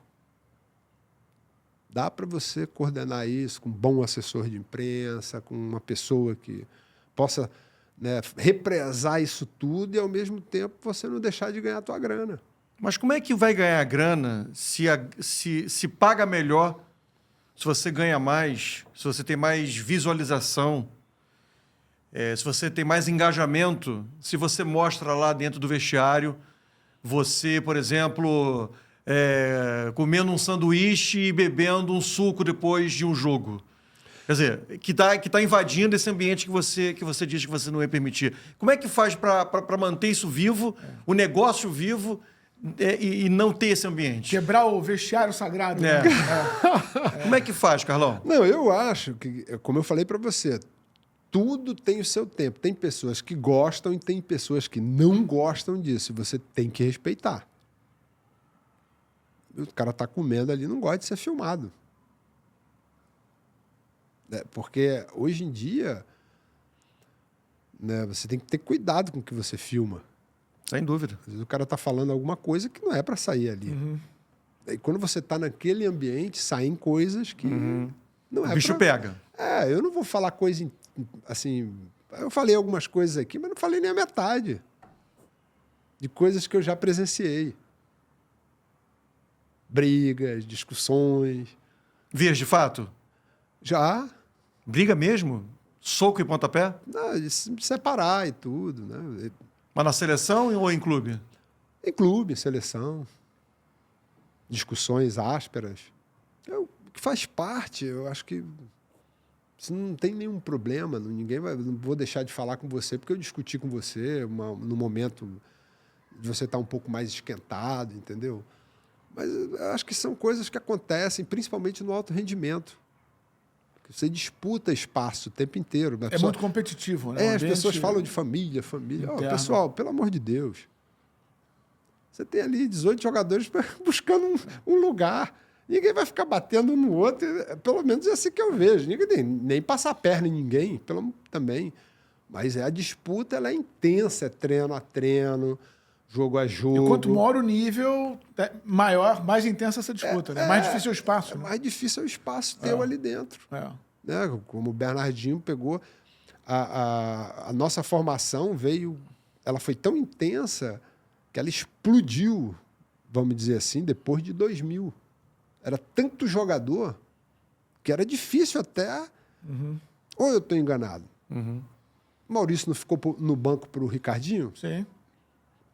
Não, aí vem eu a posso hegemonia, falar. né? Giovani não ficava no banco? Mas aí a gente administrou bem a hegemonia, essa quantidade de atletas. Mas porque você tinha uma pessoa que coordenava isso. Voltando para o momento atual, você enxerga crise técnica no vôlei masculino, principalmente? Não, eu acho que a gente não pode falar de uma crise, não. Eu acho que, como eu falei para você, é uma coisa que dá para corrigir com facilidade, mas eu acho que o Bernardo e o Zé têm que tomar frente disso aí. Não pode ficar esperando. Mas o Zé está mais bem servido no feminino do que o Bernardinho no masculino? Está mais bem servido. Tá mais bem. Eu acompanhei muito nos últimos anos, todos os subs, tanto no masculino como no feminino. Eu acho que o feminino tem aí uma gama de atletas que, se a gente controlar bem, principalmente na formação, fizer um acompanhamento legal, a gente tem aí jogadoras para pelo menos mais 2 Olimpíadas tranquilamente. Eu acho que o Zé renovou um pouco mais cedo. O Renan teve esse que você falou, esse ato entre o Renan e o Bernardo de novo, né? As pessoas ficavam pedindo o Bernardinho toda hora, até ficou uma coisa bem chata para o Renan. Ficou. Muito chata. Eu, inclusive, falei com ele. Acho que abalou o Renan. Ele sai fora, entendeu? Abalou o Porque, Renan. lógico, abala qualquer um, né? Porque o atleta que ele foi, né? Eu vi pessoas comentando, pô, cara, você é meu ídolo, mas larga isso aí que tu tá destruindo com a seleção. E não é bem por aí. Né? Então, assim, não tenho nada contra a volta do Bernardo. O Bernardinho voltou e não conseguiu também o resultado imediato. Porque quando você se distancia, ele não voltou, ele não levou o Ricardinho de novo? O Ricardinho voltou, aquele Ricardinho? Não. É um cara totalmente já fora. Quem viu sabe o que eu estou falando. E, assim, é como eu nunca gostei de falar de atleta, né? Mas já repeti várias vezes. Para mim, o maior atleta que eu já vi jogar, não só do Brasil, não, um dos maiores. Olha que eu já vi muita gente boa, já joguei contra e com muita gente boa. Foi o Giba. Por tudo que ele fez, tudo que ele conquistou, não só pelo que ele conquistou. O Giba foi MVP de várias competições importantes. Você disse que não consegue fazer, que não gosta de fazer comparação. Mas vamos lá, vamos fazer um exercício tranquilo aqui. 2004 e 92. Qual seleção era mais completa? Qual a melhor seleção, na tua opinião? 2004 ou 92? Eu acho que a seleção de 2004 tinha um grupo... Eu não falo os 6, tinha um grupo mais forte. Assim, a gente, da forma como a gente estava jogando, fisicamente, ia ser um jogo bem duro. Diferença entre time e grupo. E grupo. Ou seja, o time de 92 era melhor, mas o elenco, o grupo de 2004 como era elenco, melhor. E às vezes um elenco ganha. Sim. Porque tem a questão de você ter a substituição. Não que a gente lembrando não tivesse, que também 2004, não estou falando isso. 2 representantes de 92, né? 92. Maurício e Giovani. Né? Então, assim, foi represando um monte de atletas, né? Mas é difícil, assim, são coisas distintas. Né? Se você falar da geração de 84, era uma geração mais baixa. Sim. Você pega um... Pô, o Montanaro fazia meio, né? Pelo amor de Deus. Bota o Montanaro para jogar num vôlei um pouco depois de central, depois 90, 92. Não tinha a menor chance. Mas tinha muita técnica, né? Mas era um cara que tinha muita velocidade, como era o Bernard, mesma coisa. Entendeu? Mas eram jogadores... Mas era um vôlei diferente. Um vôlei diferente. Jogadores baixos. Era um time que bloqueava mal, até pela altura. Né? Bloqueio é um fundamento muito importante no voleibol. Aí depois, várias mudanças, saque, enfim, mas... Hoje em dia tem cada cavalo, hein, cara? É que se você for comparar... Deus, é muita pancada hoje na bola. É igual a Itália, quem era o melhor jogador italiano, não sei o quê, bababá, bababá. Muita gente não fala no Bernard. O Bernard era um jogador que fazia tudo. Até levantador ele foi. Quem é que você hoje enxerga com maior capacidade para entrar nos lugares de Bernardinho e Zé Roberto Guimarães pós a conclusão desse ciclo olímpico? A gente tem jogador, a gente tem técnicos aí que se a gente tiver uma atenção, né, um acompanhamento bacana, mas a gente tem tá com o Felipe ali no Cruzeiro, né? Você tem o Anderson. O Cruzeiro é um fenômeno de equipe, né? De clube, né? Mas ele tem uma estrutura muito boa em torno dele, né? Que isso ajuda muito o conhecimento dele. A gente tem o Anderson aí, né? Que faz um trabalho, já vem da base, já foi auxiliar técnico. Bernardinho tentou colocar o Rubinho também, né? Mas, enfim, a coisa não aconteceu muito. Eu acho que tem vários técnicos aí que tem. Que mas dá pra gente... Tem que dar espaço, tem que dar saber espaço, trabalhar. tem que saber deixar eles trabalharem, inclusive trazer para dentro mesmo, entendeu? Passar a experiência.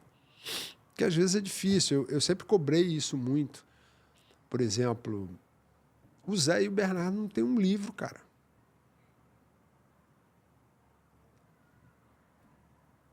Eu pensei nisso. Você pega o Jorge Barros, Jorjão, que trabalhou com essa galera toda.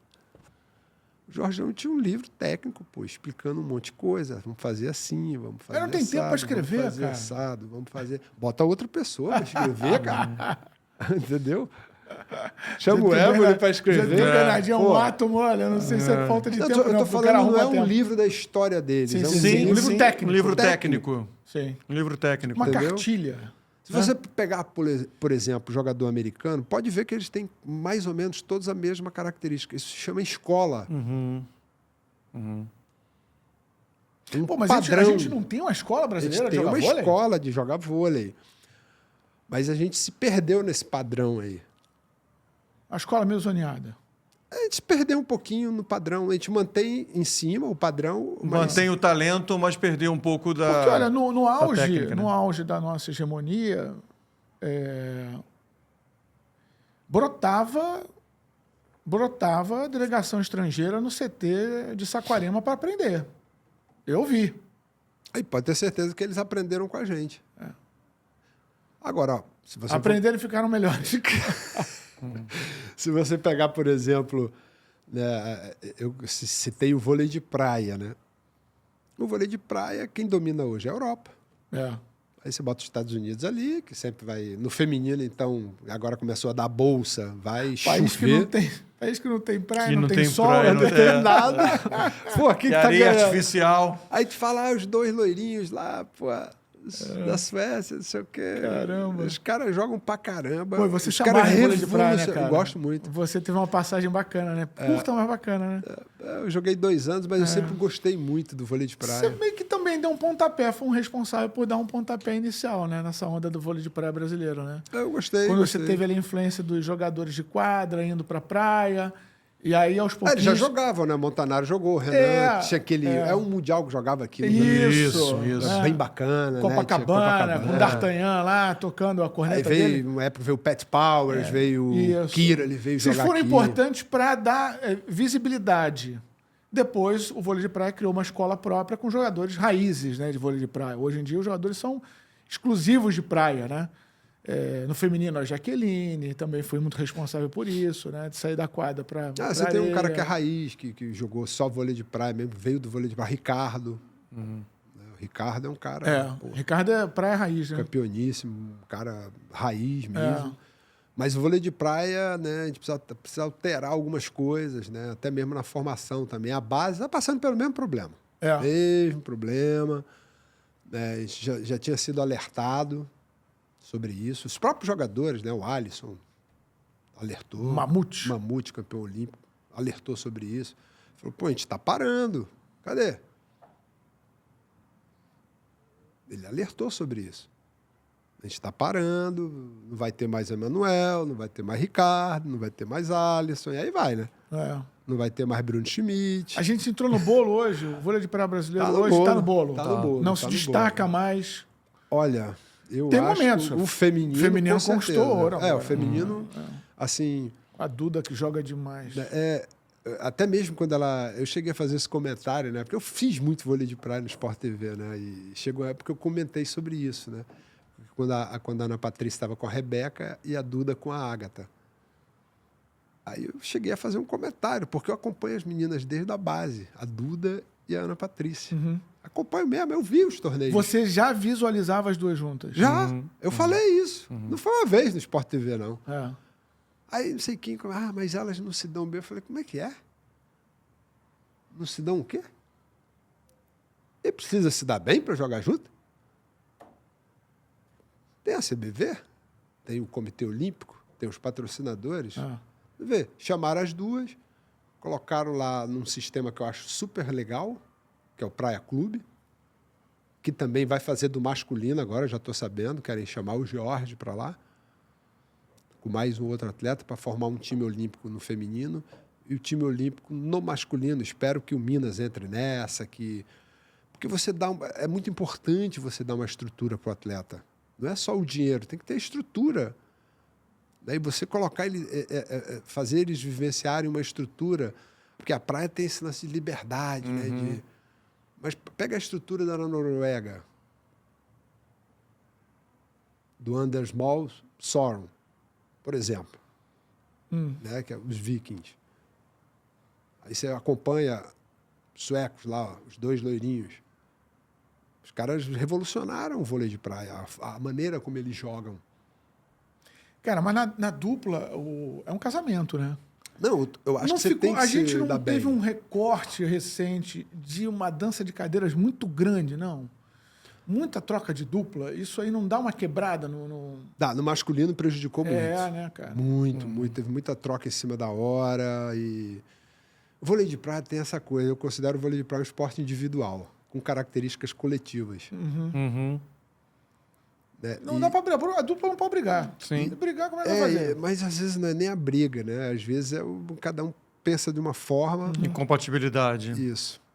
Né? Porque a melhor dupla, eu sempre falei isso no masculino, para representar a gente nessa última Olimpíada, seria André e Evandro. Que separaram. Não estou aqui dizendo que foi ruim, Jorge, André, não é isso que eu estou falando. Eu estou falando como melhor dupla. Casamento de características. Sim. Sim. E uma coisa que eu sempre falei, a vaga não é do atleta, não. A vaga é da CBV. A vaga olímpica é da CBV, não é do atleta. E no vôlei de praia tem essas coisas. Eu não jogo contigo porque tem os olhos claros, eu não jogo contigo porque tu não sei o quê. Você machucou um atleta, tem uma regra, teoricamente entra outra. Eu já vi gente perder medalha por causa desse negócio no vôlei de praia, entendeu? Então, você montar um padrão e vai funcionar assim, meu amigo. Se você não quer, dá licença. Eu sou por esse lado, desculpa. Você jogou com o Paulo Emílio, jogou com o Anjinho. Anjinho foi um craque. Craque de bola, craque de bola. Inclusive, eu achei que o Anjinho era um cara que poderia ter ido para Barcelona. Ele treinou, né? Mas ele foi cortado um pouquinho antes de Barcelona. Anjinho fez a grande dupla dele com Loyola, né? Loyola. Porque foi exatamente porque ele queria ir para os Estados Unidos, né? Que ele foi convidado pela AVP para jogar lá. Né? E lembra, a gente estava treinando em São Paulo, eu até falei, eu chamei ele de Pitbull, né? Pô, Pitbull, cara. Espera um pouquinho, espera depois da Olimpíada, né? Porque ele estava disputando vaga com Talmo. E o Anjinho tinha vindo da seleção juvenil, com o Maurício. Não, com o Maurício não, desculpa. Com Dentinho, que é irmão do Marquinhos. Né? Dentinho. O técnico era o Jorjão. E o Anjinho tinha tudo para ir para Barcelona. Né? Enfim. Na praia você mais se divertiu, né? Sim, eu sempre tive o sonho de jogar tudo, porque o Nusma não permitia. Teu escritório era na praia, é bom, né? Bom demais, né? Eu joguei muito assim, muitos torneios, quarteto, teve a Copa, uma Copa que a Coque Tavares queria transformar o quarteto em olímpico. Aí fez um teste durante 2 anos, aí contratou eu, Tandy, Paulo, o primeiro ano foi eu, Tandy, Giovanni e Paulo Emílio. Aí a gente fazia aqueles desafios da Globo, né? Desafio Brasil e Estados Unidos, Brasil e Argentina, Brasil e... fazia um monte de coisa. E foi muito bom. E teve a Copa Samsung também, que eram 8 etapas. A gente jogou 2 anos. Né? E foi assim, tipo... Pessoal mesmo, só que ficou entre a praia e a quadra. E prejudicava a dupla. E hoje em dia não dá mais. Não dá. Hoje em porque dia são dois ambientes estritamente profissionais. Aí o totalmente cara, profissionais. Ou um é o outro. A Federação Internacional não gostou disso. Né? Porque os atletas da dupla queriam jogar o quarteto. A premiação era melhor, é mais fácil de jogar, o desgaste é muito menor. É um esporte, se você for ver o quarteto, ele é bem parecido com a quadra. Você tem jogadas, tem bola de tempo, né? Tem combinação, tem bloqueio duplo. Tem mais defesa, a bola não cai com tanta facilidade, né? Só que realmente foi um esporte que ficou aí no meio termo, né? E a Federação Internacional... Carlão, você sempre foi um cara que se posicionou muito, né? Está falando aqui, pontuou problemas estruturais. Problemas estruturais estão diretamente relacionados à política, né? À gestão. Você já se indispôs muito com o comando maior da CBV, nos seus posicionamentos, e hoje como é que você enxerga assim a trajetória política da CBV durante muitos anos nas mãos do Ari Graça, que hoje está à frente da Federação Internacional, e agora nas mãos do Radamés Latari, que você conhece muito bem. Eu fiquei muito tempo com o Nusma, me indispus com ele. Com o Nusma lá no início. Mas com ele era mais em relação à premiação, uma série de coisas. Eu sempre fui um cara que eu lutei muito pelo grupo. Eu já comentei aqui negócio de premiação, não admitia, eles queriam fazer A, B e C, eu não entendia isso, para mim, uma coisa que não entrava na minha cabeça. Né? Porque, não vem com essa história que eu não vou pagar o fulano, mesma coisa que eu pago para você, isso para mim não entrava na minha cabeça. O Ari eu peguei pouco tempo, né? Acho que assim, foram 2 pessoas que fizeram muito pelo voleibol. Muito, muito, muito. Isso a gente tem que reconhecer. Né? Que, de certa forma, quem colocou o Ari foi o Nusma. Aí depois, por vaidade, meio que se desentender, nem sei se desentenderam, enfim, mas o Ari fez uma gestão mais voltada, né, para otimizar. Ele é um cara do mercado financeiro, só vê o que ele fez com a Federação Internacional agora. Pegou uma Federação Internacional. Vou dar um exemplo simples. Né? Não sei nem se esse é o valor. Eu já vi o EBIT e tudo, mas não, assim, agora não me recordo. O cara transformou uma federação que valia 100 milhões em mais de $1 bilhão. Ou de franco suíço, sei lá. Dividiu em 3. Né? Hoje você tem 3. Tem a fundação, tem a Volley World e a Federação Internacional. Sobre o mesmo guarda-chuva. Assim, em relação à política, eu não gosto de me envolver muito nisso.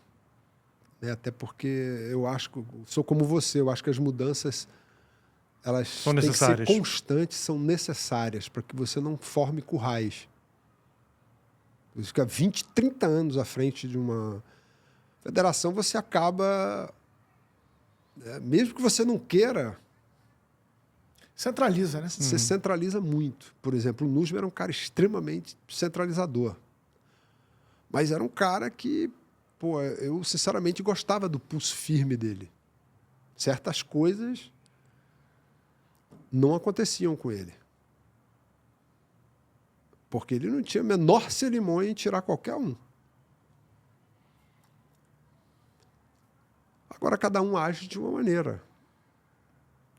Tanto que as coisas vão se alterando até mesmo em função da lei, né?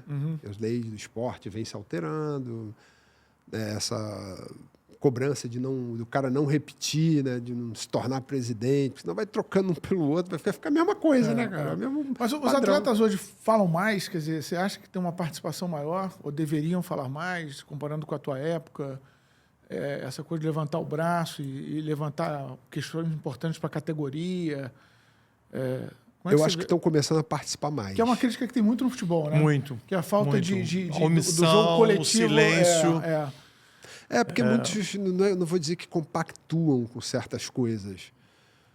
Mas talvez por receio, né? Alguns até formaram uma comissão de atletas aí, uma época, até me convidaram aí para ser o presidente, uma época eu não quis me envolver, né? Mas eu acho que a gente está ganhando espaço, né? Por exemplo, agora a mudança no Comitê Olímpico foi em função do voto dos atletas. Isso é muito importante. E eu espero que no vôlei isso volte a acontecer, que a gente tenha o mesmo... Né? Porque a gente pode votar, né?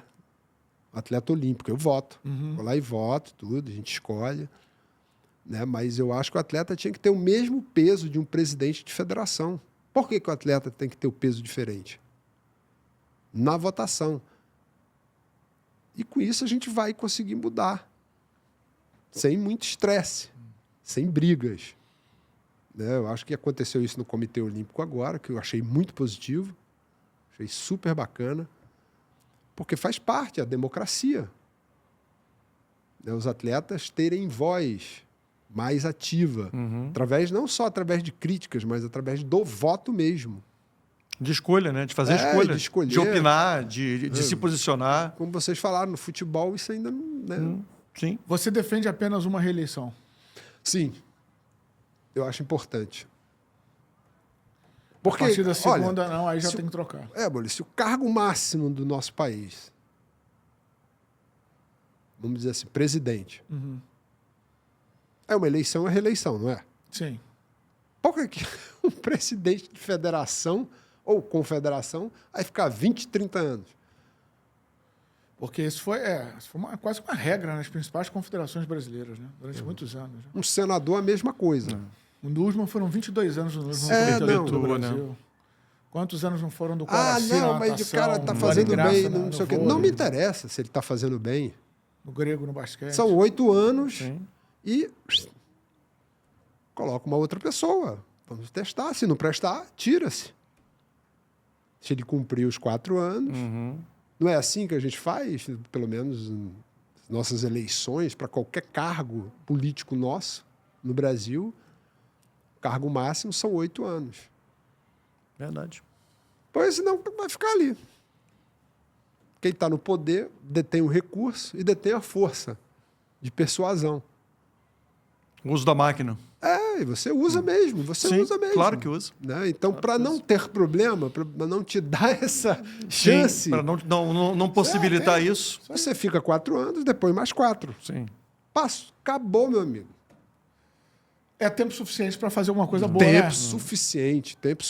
Daí para frente já fica... Deixa uma outra pessoa trabalhar, entendeu? Deixa entrar uma outra pessoa para ver, com novas ideias. Você não pensa. Você tá com um projeto legal agora, pode... Vamos ver, vai para frente lá o projeto esportivo na Paraíba? A gente está tentando lá um negócio, né? Recebi um convite, foi até com o Giba lá, a gente fez um evento para o Sesc, né? Muito bacana. O pessoal quer que a gente jogue ainda, mas é meio complicado. Mas, rapaz, é doido, tudo que é lugar do campo. Não dá mais Você joga, mas no dia seguinte não levanta na cama, né? Tem uma coisa que você não sente saudade, são das dores, né? Não, cara, muita dor. Mas assim, eu sinceramente tenho nada para reclamar. Eu tenho saudade da minha vida de atleta. Eu sempre gostei muito. Foi muito intensa, mas... Saudade das dores? Fiz muitos amigos, conheci muita gente. Eu era um homem das cavernas, me tornei um homem das cavernas mais refinado. Né? Eu era um cara assim que não falava nada, não conseguia dar uma entrevista. Né? E o esporte me transformou assim como pessoa mesmo, como pai de família. né? Minha esposa, eu tenho muito a agradecer a ela, a jornalista. Aliás, minha família tem muito jornalista. É uma pessoa assim, sensacional. De homem das cavernas a comentarista, quem diria, né, cara? Olha aí, cara ó. que não conseguia nem dar uma entrevista Aí, falando. e virou dando comentarista opinião. agora. Daí tem que se torna capitão da seleção brasileira, tem que falar, tem Sim. que participar de muita coisa. Eu que chegava a fugir. Não é que é fugir. Era engraçado, porque o Nurma até falava, pô, lá veio outra multa, né, Carlão? Eu falei, porra, o que eu vou fazer ali, né? Que tinha que participar da reunião dos capitães, não sei o quê. Eu Saia fora. Mas então, esse projeto na Paraíba é um cargo que envolve mais gestão, né? Gestão do o lance projeto. de gestão, é o que você quer. Tá afim de fazer. Eu queria... Política não. Olha, muita política gente você não diz... está afim de entrar na política do esporte. Não, assim, eu acho uma coisa meio confusa. Eu não tenho muito cabeça para isso, não. Eu acho que, assim, muita gente fala que eu poderia ser um excelente técnico. Eu, assim, nunca tentei. Já me convidaram, né? Vou ser bem sincero. Eu, de repente, né, até gostaria de ajudar aí, de alguma forma. Ajudar aí o quê? Ajudar. Seleção? Não adulta. Base. De como foi as coisas. O pessoal fala Você gostaria de fazer parte hoje desse projeto que você considera importante de reestruturar a base do vôlei brasileiro? Eu acho que seria bacana, de repente, uma forma de ajudar, né? De passar a experiência, né? De como as coisas funcionam, né? De como a gente vê as coisas, em relação ao que está faltando realmente. Nosso voleibol sempre foi um voleibol extremamente técnico, onde a gente treinou muito. Óbvio que eu sei que não precisa treinar mais tanto como se treinava antigamente. A gente precisa otimizar o tempo, até em função de muitas competições. Mas eu acho que não precisa mudar tanto, né? As nossas características. Só você pegar quem é a seleção que está ganhando tudo nos últimos tempos. Masculina. É a seleção mais técnica do mundo, que é a seleção francesa. A geração italiana é fortíssima também. Não, mas se você pegar o francês jogando, a seleção italiana é muito forte. E tem tudo aí para despontar, né? A Itália faz um trabalho excelente. Fizeram uma escola de vôlei lá, tudo. Mas se você pegar a seleção francesa, eles nem têm esse campeonato todo, mas olha a técnica aí. Você fala, são os de agora? Não, porque eu já joguei com a seleção. Você vai pegar o técnico do Japão, Felipe Blain, jogador extremamente técnico, levantador Fabianin. Tem uma escola de levantadores excepcionais. Era nisso que você queria... Você Eu gostaria acho que a gente tem que dar mais valor à técnica. Né? Um voleibol bem jogado. O front ali da quadra não mexe contigo. Assim, não sei se eu teria muito... Temperamento naquilo ali. Ia perder a linha, né? Não sei se o pessoal me entenderia muito, não. Né? Eu acho que... Você vê que até você chegou a comentar isso. O próprio Bernardinho mudou um pouquinho a característica Tá mais low profile. Baixou o tom. Baixou um pouquinho o tom. Não baixou? Sim. Eu acho que... Aí agora tá reclamando disso. Olha aí, baixou o tom. Tem que voltar a Volta a ser... gritar, o pessoal não gostava dele daquele jeito? Funcionava. Funcionava. Você tem que adquirir o respeito dos atletas, né? E o grupo tem que confiar em você, senão a coisa não acontece. Não tem isso em qualquer esporte. Claro. No futebol, quando os atletas não confiam no... Meu irmão, pode esquecer. Cai o técnico. Qualquer esporte. Cai né, cara? Não cai o técnico? Quando o técnico fala, faz isso que vai dar certo, você faz dar certo, pronto. Você vai ver Os atletas nunca vão falar. Mas vão fazer. Mas não cai o técnico? Cai o técnico. Eles derrubam mesmo. Claro. A gente não quer esse cara aqui. Claro. Qual foi o maior treinador que você teve? Eu tive assim... Né, sem dúvida nenhuma, Bebeto foi um cara que me transformou como atleta. O Brunoro, Zé Carlos Brunoro também, foi um cara que me deu uma oportunidade ímpar. E o Zé, quem eu conquistei, né? Assim, porque o Bebeto, todos esses Bernardinho, Zé, tudo vieram ali o Bebeto que deu a chance. Muita gente não se recorda, mas o Bernardinho foi para Seul com o Bebeto. O Bebeto deu a chance, daí começou a inserir ele como técnico. Óbvio, depois que o Bernardinho construiu a carreira dele, né? O Zé é a mesma coisa. O Zé já dava treino de defesa e passe. Ele auxiliava, junto com o Jorjão, a seleção. E foram 2 técnicos que vieram da base, né? E, pô, é como eu falei, é difícil. Eles conduziram masculino, feminino, tiveram experiência internacional. Você ganhar uma experiência dessa leva tempo, né? Mas eu acho que, mesmo assim, não é questão de culpar os 2, né? Mas eu sempre cobrei isso muito deles, né? Sim. Que eles têm que estar à frente disso e eles têm que escolher e dar oportunidade a um outro técnico, né? Porque conseguir o que eles conseguiram, sinceramente, não vai ser muito fácil, não, viu? Não, certamente não. Para qualquer um. E conseguir o que você conseguiu na sua carreira também, certamente não é nada fácil. E a gente agradece demais, viu, Carlão? Muito bacana esse papo. Eu que agradeço, assim, é um prazer estar aqui com vocês, né? A gente discutindo isso. Às vezes eu falo algumas coisas, né? Que o pessoal, o Carlão tá falando, não sei o quê. Mas, galera, tudo foi uma diversão. Claro. Né? Tudo foi momentos que a gente passou, sejam eles momentos maravilhosos, difíceis. Né? Óbvio que eu não vou aqui ficar falando de coisas que não tem a ver, né? Mas foram coisas que aconteceram. Né? O público não quer saber, às vezes o público quer saber sim. Sim. Percebemos que o Carlão se recuperou do trauma, do assédio pós-ouro. Graças a Deus que acabou aquilo ali. Isso. Entre mortos e feridos, todos se salvaram, né?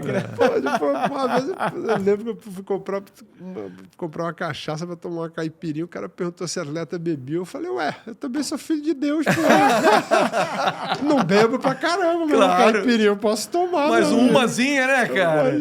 Assim, acho que faz parte, cara. Foi uma vida maravilhosa. Não tenho nada a reclamar da minha vida de atleta, nada. Zero. Nem da vida, né? Eu tenho tudo que eu quero, uma família maravilhosa, filhos, super especiais, uma mulher sensacional. E quando eu falo isso, o casamento também dá problema, galera. Claro. Eu já me separei 1 ano da minha esposa.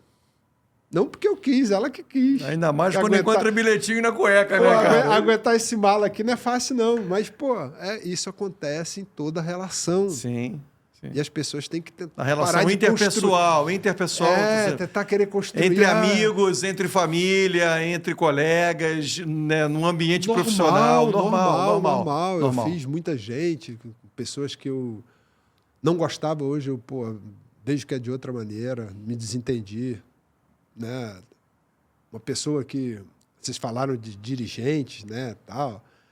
Muita gente tem raiva do NUS, mas eu, cara, por que eu vou guardar esse sentimento, tal? O próprio Ari era um cara que eu não me dava muito bem, hoje eu converso com ele. Eu gosto muito de falar sobre investimentos, porque eu gosto disso, além do esporte, né? E dou conselho até para muita gente, aprender a gerir um pouquinho os recursos que você ganha.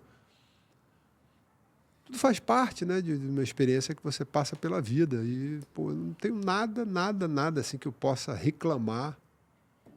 Né? Eu sou super satisfeito com tudo. Né? E dou graças a Deus que eu tive essa oportunidade dentro do esporte. Me formou um cidadão muito melhor, pode ter certeza. Valeu, Carlão. Bom demais, hein? Ótimo papo, né? Mais um Conta e Manda, sempre levantando histórias aqui de grandes personalidades do esporte brasileiro, grandes campeões como o Carlão. Uma carreira irretocável, histórias incríveis. Obrigado mais uma vez, Carlão, por fazer parte aqui desse nosso ambiente do Conta e Manda Podcast. Gostou desse conteúdo? Então faz o seguinte, compartilha, aí, ó. Né? Manda para os Aciona amigos. Sininho, clica, curte, para poder curtir, compartilhar geral aqui com a gente. Né? E já, hein? Vem outro convidado bem legal aqui para você curtir. YouTube, Instagram, Spotify, TikTok, para todos os gostos. Para todo mundo. Valeu, galera. Até a próxima.